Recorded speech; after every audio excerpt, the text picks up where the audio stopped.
నేను చెప్పిన విధంగా ఈ చిన్న చిన్న ప్లాంట్స్ని మీ గోడకి తగిలించి వాడుకోండి, మీకు మంచి ఆక్సిజన్ వస్తుంది. ఇవి ఎయిర్ ప్యూరిఫైయింగ్ ప్లాంట్స్ అనమాట. సో దీని ద్వారా మంచి ఆక్సిజన్ రిలీజ్ అవుతుంది, తద్వారా మనకి మంచి హెల్త్ ఉంటుంది. దీంట్లో నెంబర్ 1 వచ్చి స్నేక్ ప్లాంట్. ఇది నైట్ టైం బాగా ఎఫెక్టివ్గా పనిచేస్తుంది ఈ కార్బన్ డైఆక్సైడ్ని ఆక్సిజన్గా మార్చడంలో, అంటే మిగిలిన ప్లాంట్స్తో పోల్చుకుంటే. సో బెడ్రూమ్లో ఒక 2-3 స్నేక్ ప్లాంట్స్ అండ్ దాంతోపాటు అలోవెరా, తులసి, వేప ఈ 3 ప్లాంట్స్ కూడా పెట్టుకోండి.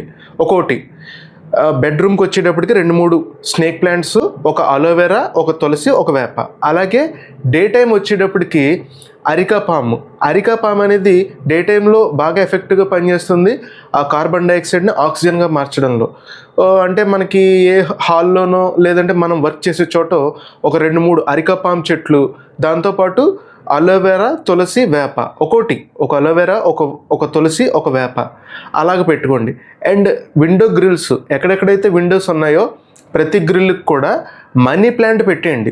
మనీ ప్లాంట్ పెట్టేస్తే అది విండో అంతా పాకేస్తుంది, ఆ గ్రిల్ అంతా పాకేస్తుంది.